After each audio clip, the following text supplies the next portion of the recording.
ব্যাঙ্গালোরের একটা ব্লগ তোমাদের সঙ্গে শেয়ার করতে একদম ভুলে গেছি। কোথায় পড়েছিল এত অসুস্থতার মধ্যে দিয়ে আর করে ওঠা হয়নি।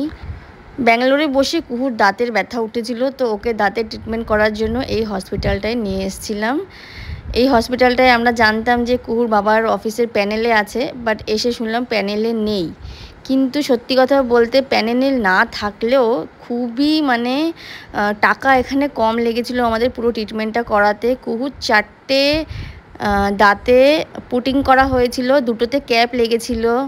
আর ট্রিটমেন্টের ব্যবস্থা এত ভালো, ডাক্তারগুলো এত ভালো, নার্সগুলো এত ভালো, কি বলবো, অমায়িক ব্যবহারেই রোগ সেরে যায় অর্ধেক।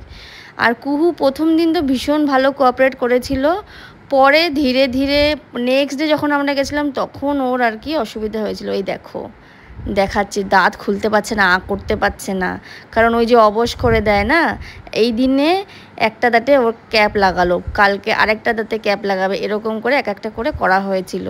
আমি তো পুরো কেঁদে দিয়েছিলাম, আর আমার মেয়ে বাড়িতে আসার পরে যা করেছিল দেখো। এই যে ওষুধও খায়নি, দাঁত দেখাচ্ছে।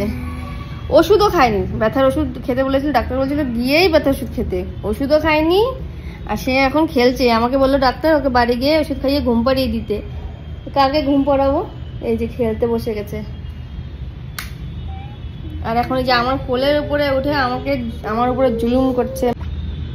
কে বলবে, 2 ঘন্টা ধরে দাঁত খোঁচাখুচি, ইঞ্জেকশন ওরে দেখে আমার চোখ দিয়ে জল বেরিয়েছিল, ওরও বেরোচ্ছিল।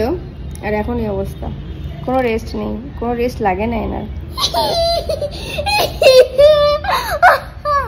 ডাক্তারে বলেছে হাসাহাসি না করতে, কথা কম বলতে, তারপরেও বগর বগর বগর। আমি তো বললাম ডাক্তারকে যে কথা না বলে থাকবে কি করে।